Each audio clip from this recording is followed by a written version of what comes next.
৩২,০০০ চাকরি বাতিলকে কেন্দ্র করে যে মামলা, সেই মামলার কি আপডেট এই মুহূর্তে আমরা জানবো বিস্তারিতভাবে।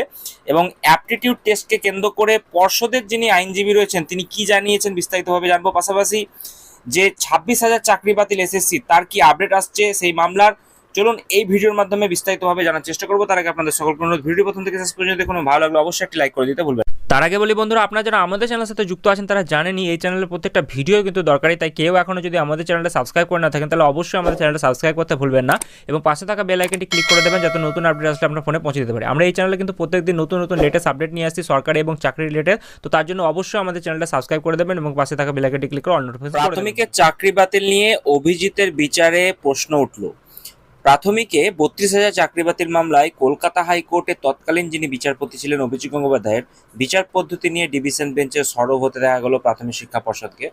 বুধবার অর্থাৎ গতকালকে বিচারপতি তপব্রত চক্রবর্তী ডিভিশন বেঞ্চে এই সংক্রান্ত মামলায় পর্ষদের তরফের যিনি রাজ্যের অ্যাডভোকেট রয়েছেন, সেই অ্যাডভোকেট জেনারেল কিশোর দত্ত প্রশ্ন তুলেছেন যে কিসের ভিত্তিতে তৎকালীন বিচারপতি গঙ্গোপাধ্যায় এই সিদ্ধান্তে উপনীত হয়েছিলেন যে টাকার বিনিময়ে চাকরি বিক্রি হয়েছে, তা নাকি স্পষ্ট নয়। একই সঙ্গে যাদের টাকা আছে তারা চাকরি কিনেছে বলে দাবি করা হয়েছে, তাও স্পষ্ট নয়।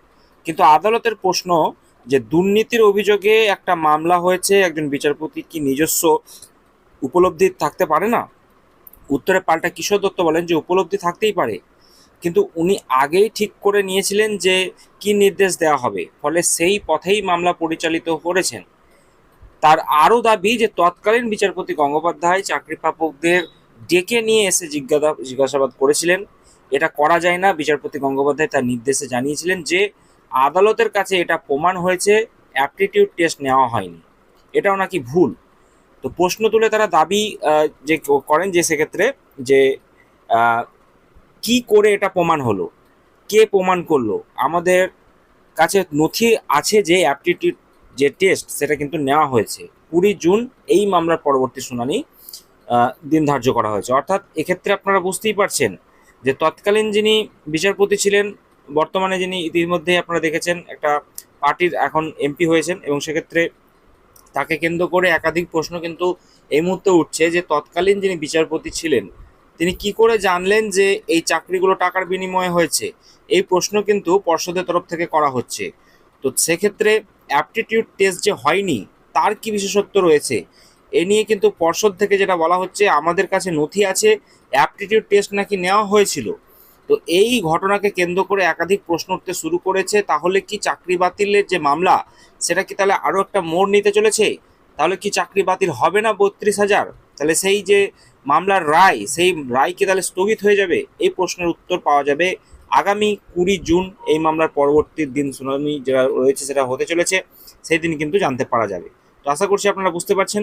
পাশাপাশি আরও একটি খবরের দিকে আমরা নজর রাখবো, সেটা হচ্ছে আপনারা জানেন যে 26,০০০ চাকরি বাতিল যে মামলা রয়েছে, এসএসসি আদালত অবমাননার মামলা কিন্তু খারিজ হয়েছে কলকাতা হাইকোর্টে।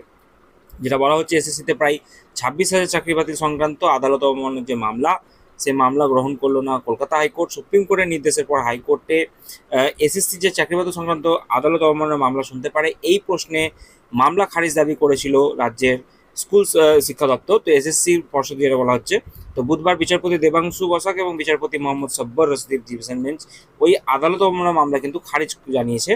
এই সংক্রান্ত যে আদালত অবমাননা মামলা হাইকোর্টে দায়ের করা হয়েছে তার শোনার এখতিয়ার হাইকোর্টের নেই। ডিভিশন বেঞ্চের মতে যেহেতু কলকাতা হাইকোর্টের নির্দেশে সুপ্রিম কোর্ট কিছু পরিবর্তন করেছে, তাই এই মামলায় হাইকোর্ট কিন্তু হস্তক্ষেপ করতে পারে না, এমনটাই কিন্তু বলা হয়েছে। তো প্রসঙ্গত আপনারা জানেন যে নিয়োগ দুর্নীতি প্রসঙ্গে 2014 সালে বিজ্ঞপ্তির প্রেক্ষিতে 16 সালে নিয়োগ হওয়া এসএসসির গোটা প্যানেল কিন্তু বাতিল করে দিয়েছিল সুপ্রিম কোর্ট, যার জেরে নবম, দশম, একাদশ, দ্বাদশ এবং গ্রুপ সিডি 4 বিভাগের 25,752 জন একযোগে কিন্তু কর্মহীন হয়ে পড়েন। এর আগে কোর্টের ডিভিশন বেঞ্চেও একই নির্দেশ দিয়েছিল, কিন্তু নির্দিষ্টভাবে অযোগ্যদের চিহ্নিত করে বেতন ফেরত নেওয়া এবং ওএমআর সিট প্রকাশ করার যে নির্দেশ আদালত দিয়েছিল তার না মানার অভিযোগে কিন্তু হাইকোর্টে আদালত অবমাননা মামলা কিন্তু দায়ের হয়। তো যাই হোক, এই দুটো ঘটনা নিয়ে গেছে কিন্তু একাধিক খবর আপনারা দেখতে পেয়েছেন। তো যাই হোক, এসএসসি এবং প্রাইমারিকে কেন্দ্র করে যে চাকরি বাতিল মামলা এবং একাধিক যে পরিপ্রেক্ষিক আপডেটগুলো আমি আপনাদেরকে শেয়ার করলাম, আগামী দিনে আরও আপডেট আসলে আপনাদের সঙ্গে শেয়ার করবো। তাই চ্যানেল সাবস্ক্রাইব করে নেবেন এবং পাশাপাশি বেল আইকনটি ক্লিক করে দিতে ভুলবেন না।